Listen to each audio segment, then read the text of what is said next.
Bienvenidos al programa Nuestro Oxígeno, la vida en nuestro medio. Hagamos un lugar diferente donde nuestro medio ambiente vamos a cuidar.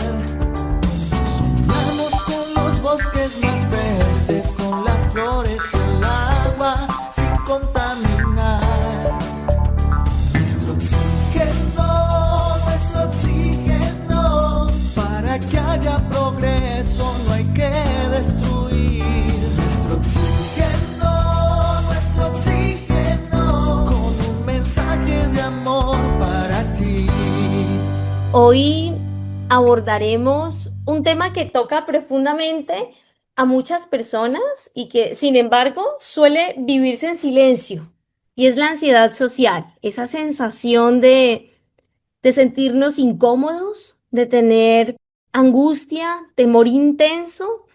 Y que cuando estamos al lado de otros o intentamos hablar en público o incluso ser observados, pues es algo difícil de experimentar. Entonces esta es una emoción que puede limitar la vida diaria, las relaciones, el desarrollo profesional, personal, y que muchas veces se esconde detrás de una sonrisa o del aislamiento.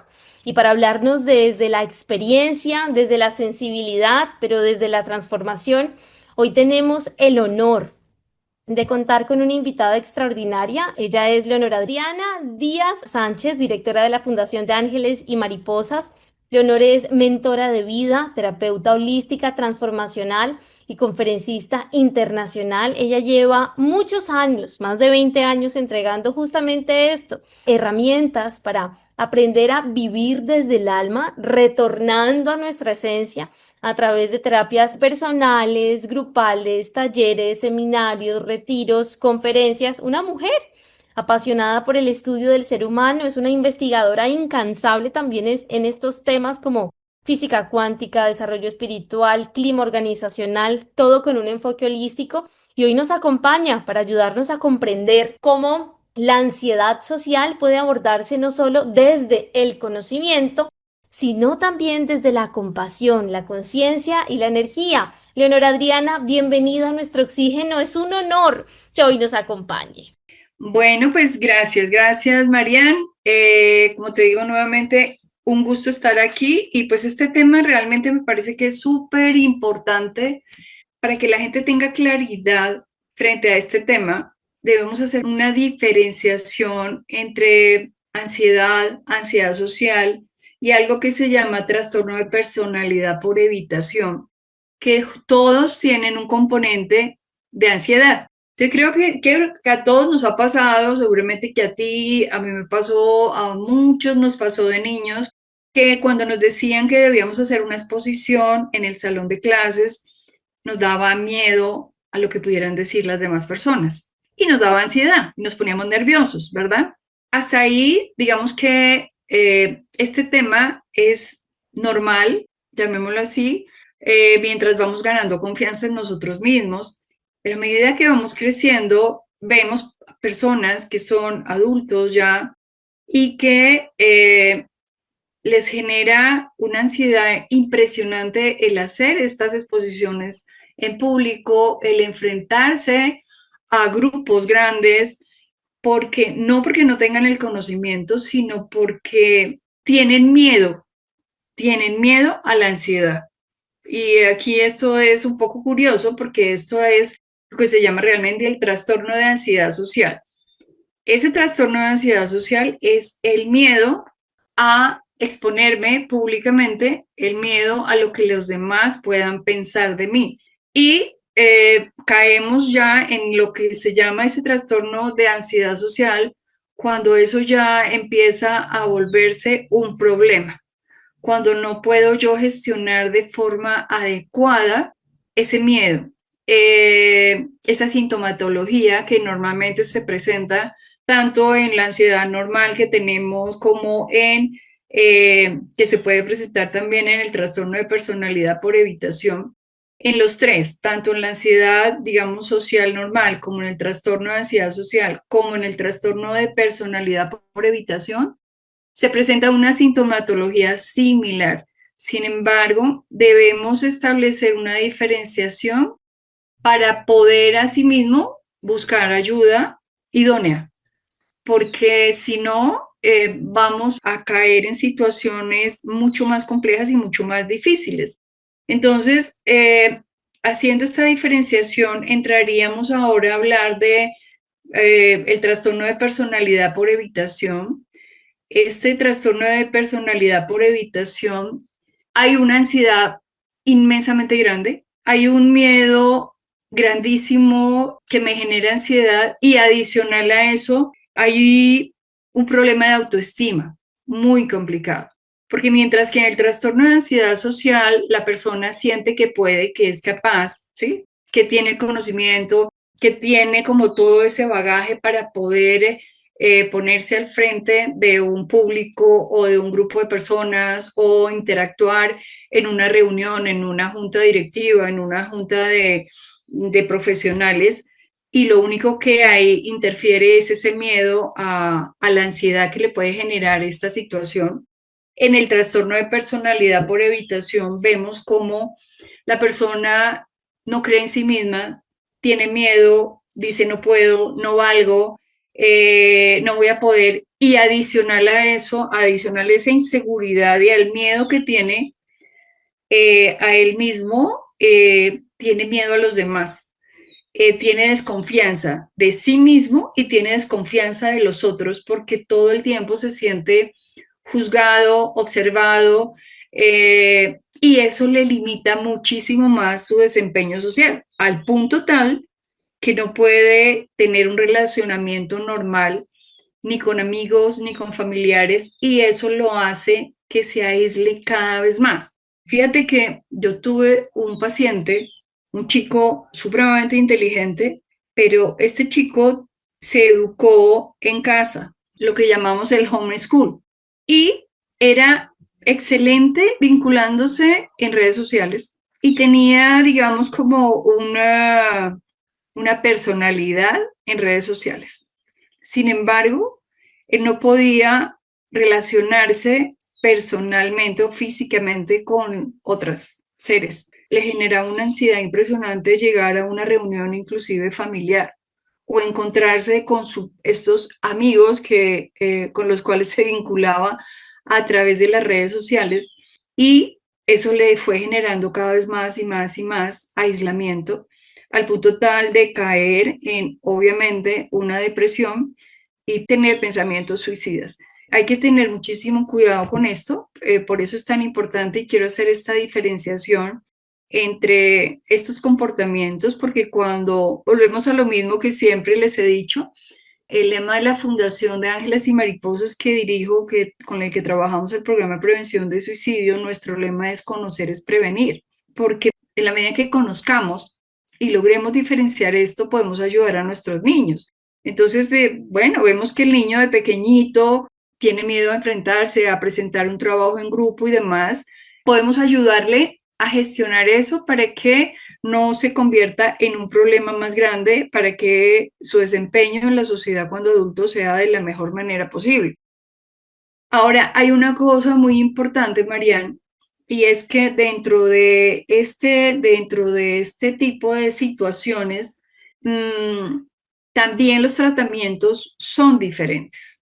El tratamiento de una persona con un trastorno de ansiedad social no es el mismo tratamiento que se le brinda a una persona con un trastorno de personalidad por evitación, ¿sabes? Hey, disfruta la vida, oxigena tu mente, hacer deportes, cuidar la salud. Disfruta la vida, oxigena tu cuerpo, vive tu vida sanamente, haciendo deporte, nuestro oxígeno. Leonor, precisamente hablando de este punto y de esta diferenciación, ¿cuál de los dos o los dos se pueden tratar en la terapia holística? Porque muchas veces a las personas les da miedo ir al psicólogo, no quieren un psicólogo, no lo mismo de siempre, ni quieren terminar medicados. Entonces, dentro de esta respuesta del tema que estás abordando, háblanos también cómo desde la parte holística podemos tratar esto.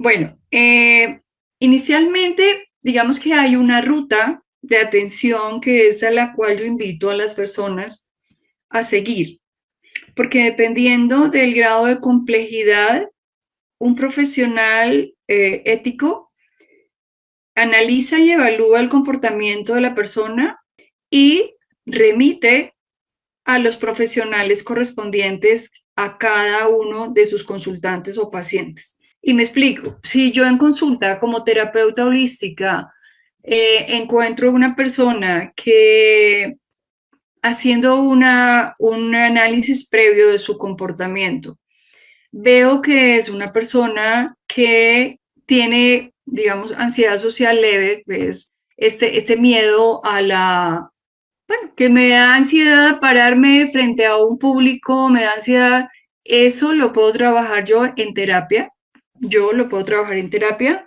reafirmando su autoestima y dándole pautas de manejo y comportamiento. De igual manera, cuando hay una persona con trastorno de personalidad por evitación, lo puedo trabajar yo como terapeuta holística, trabajando nuevamente esas pautas de gestión de la ansiedad y su autoestima, por sobre todo, y ahí entramos a hacer un análisis y a evaluar si hay alguna herida de infancia, por ejemplo, heridas de rechazo, ¿sí?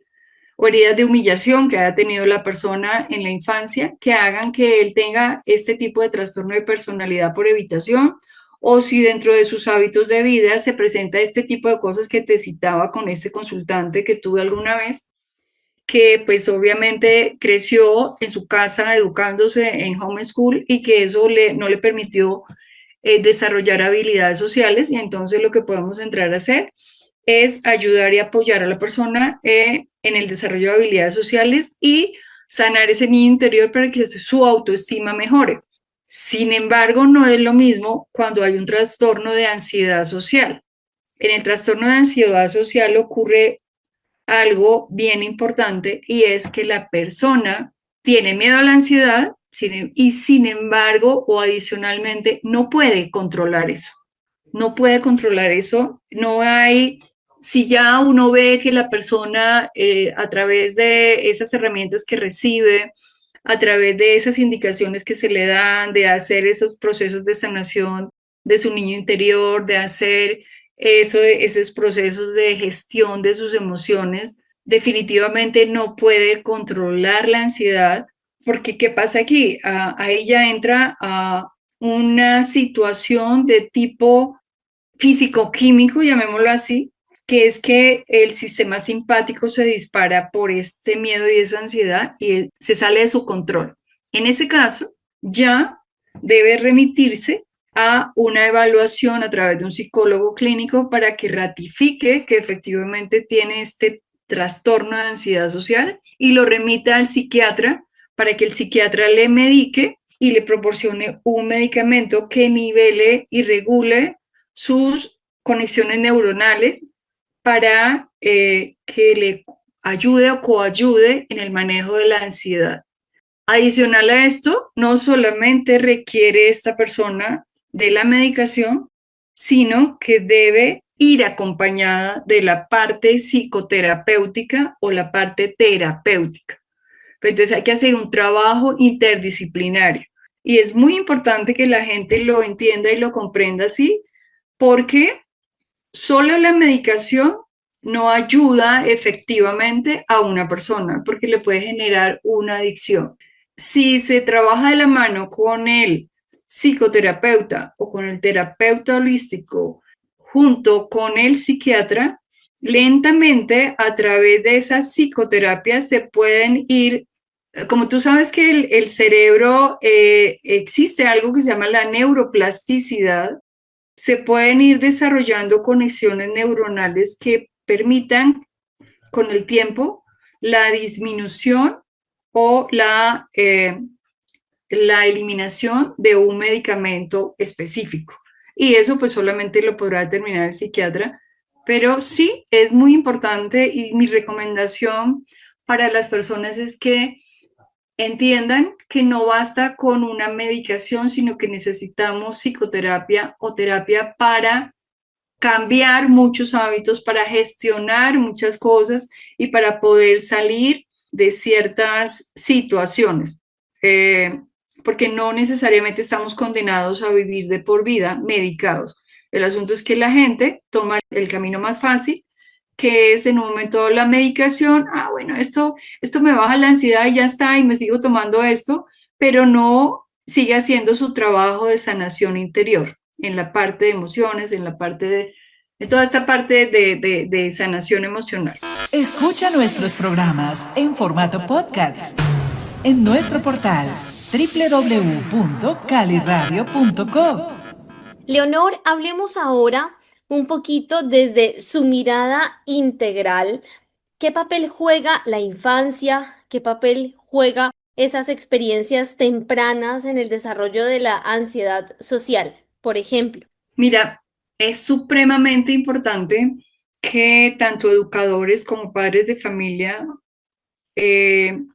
seamos conscientes de la importancia, y valga la redundancia, es importante que seamos conscientes de esa importancia, porque verdaderamente eso marca la pauta del comportamiento de los adultos. Nosotros como adultos somos el resultado de los patrones de crianza que tuvimos y de lo que ocurrió en nuestros primeros 7 años. Entonces, ¿qué pasa? Si un niño, porque fíjate que ocurre mucho, hay niños que son muy extrovertidos y quieren expresar todo lo que piensan, todo lo que sienten, todo lo que dicen, y los papás lo que hacen es que los descalifican, los humillan o lo rechazan cuando estos niños quieren expresar sus emociones, sus sentimientos o sus pensamientos. Entonces, frente a eso, su autoestima se va viendo mermada, y cuando los descalifican y dicen, no, pero usted qué va a hablar de eso, usted no sabe, usted es un bruto, usted de dónde sacó eso, cómo se le ocurre. Ese tipo de cosas hacen que el niño se vaya retrayendo lentamente y que además empieza a adoptar una serie de comportamientos de evitación en donde pues yo prefiero no decir lo que siento, prefiero no decir lo que pienso, prefiero no contar inclusive lo que hago en mi colegio o lo que me pasa, porque tiene miedo al rechazo, tiene miedo a la humillación y tiene miedo a la descalificación. Y en los colegios, por ejemplo, no existe nada más fuerte y duro y traumático para un niño, y además es que los niños son muy crueles, es increíble, y es importante también que desde las casas enseñemos a nuestros niños a ser respetuosos de los demás, de cómo son los demás, que evitemos el juicio, la condena, el bullying.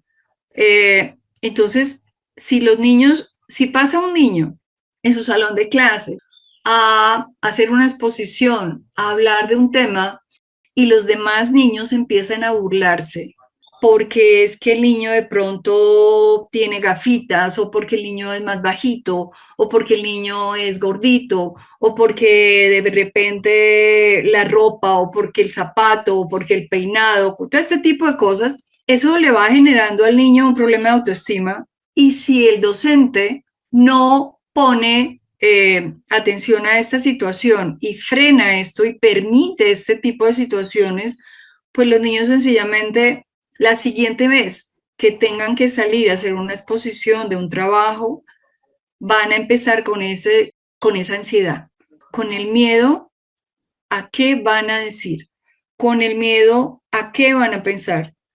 Y empiezan a tener unos procesos de desadaptación en donde se aíslan de los demás amiguitos, en donde su autoestima se ve tan mermada que ellos ya pierden esa, obviamente, seguridad en sí mismos. Entonces, hay que tener muchísimo cuidado con esto, porque, Dios mío, si los seres humanos supiéramos la gravedad, o los adultos o los padres de familia conociéramos la gravedad y la implicación que tiene un maltrato psicológico a nuestros hijos, y fuéramos mucho más cautelosos en cómo les decimos y en qué les decimos, seguramente que evitaríamos este tipo de situaciones. Fíjate que aquí se van concatenando una serie de cosas, y es que esto lo he hablado yo una vez y mil veces y lo seguiré diciendo todas las veces que sea posible transmitirlo hasta que la gente comprenda y entienda la responsabilidad del uso de los aparatos electrónicos. Leonor, Eh, justamente quiero aquí ampliar algo y es que un pequeño paréntesis, sí, cuando se fue la energía en Europa durante sí, unas horas en algunos países, ahí fue donde el tema de ansiedad social, como que se hablaba mucho de eso, no me sirve el teléfono, no puedo coger el teléfono, no me sirve el iPad, tampoco me sirve el ordenador, el computador, nada me sirve. ¿Cuáles son las implicaciones? Y es justo lo que usted va a ampliar ahora del tema de los aparatos tecnológicos, no solamente para los adultos, sino para los niños que a veces los utilizan sin control respecto a este tema. bueno, ahí hay que aclarar algo de pronto, y es que eso que ocurrió no es tanto ansiedad social. Eso que ocurrió es ansiedad generada por la adicción a los aparatos electrónicos, porque la gente no se concibe sin un teléfono, sin un aparato electrónico, sin un televisor. ¿Por qué razón? Porque estos aparatos son la evasión a su realidad y son adictos. Entonces, lo que se presentó ahí más que ansiedad social se presentó fue un síndrome de abstinencia que genera ansiedad. No tengo el aparato electrónico, no me puedo comunicar, no puedo esto. Entonces, ante esa carencia que hay, pues tengo un síndrome de abstinencia que me genera ansiedad.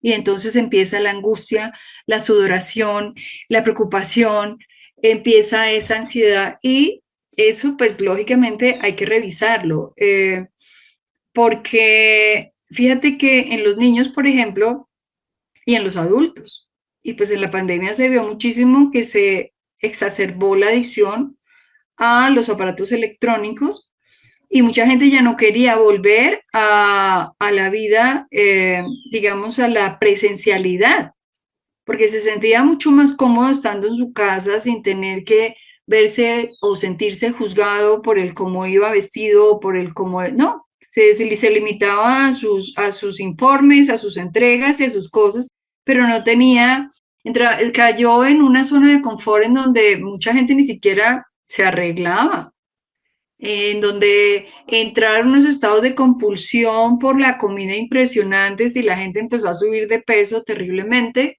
y pues ya los encuentros con las personas ya no eran iguales. ¿Por qué razón? Porque curiosamente se escriben, las personas se escriben o se escribían igual, en este momento lo hacen, una cantidad de cosas que detrás de las pantallas pueden escribir y decir, y le mandan el besito y el abracito y el apapachito y la cosa, pero cuando se encuentran no saben cómo hacerlo, no saben cómo relacionarse.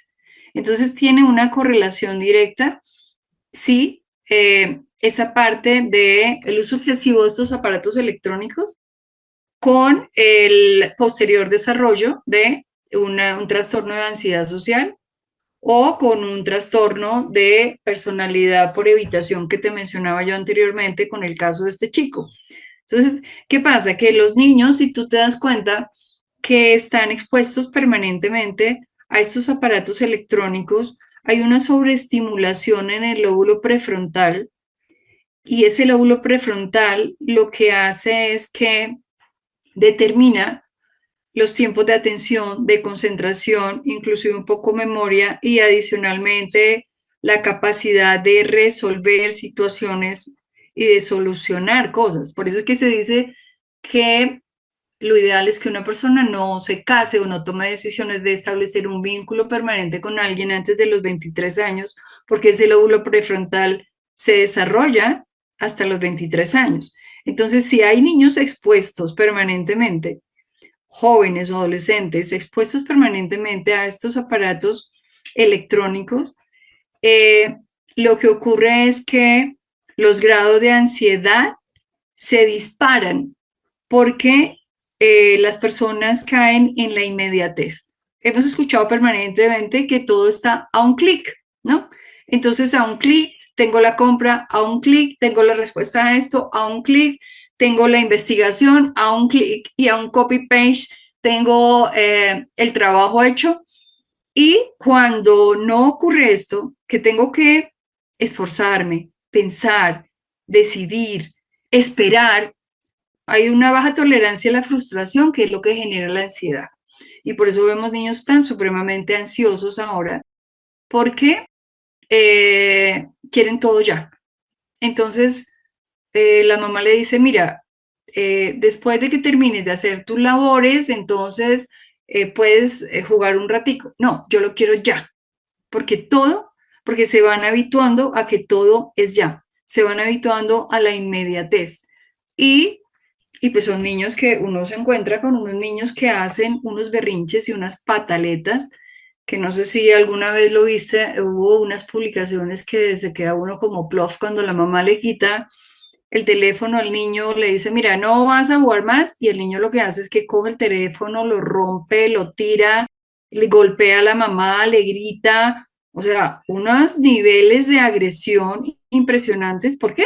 Porque es tanto como cuando tú le quitas una droga a un drogadicto. Esto es una adicción. Entonces tenemos que tener mucho cuidado con eso, Marian, muchísimo cuidado con eso.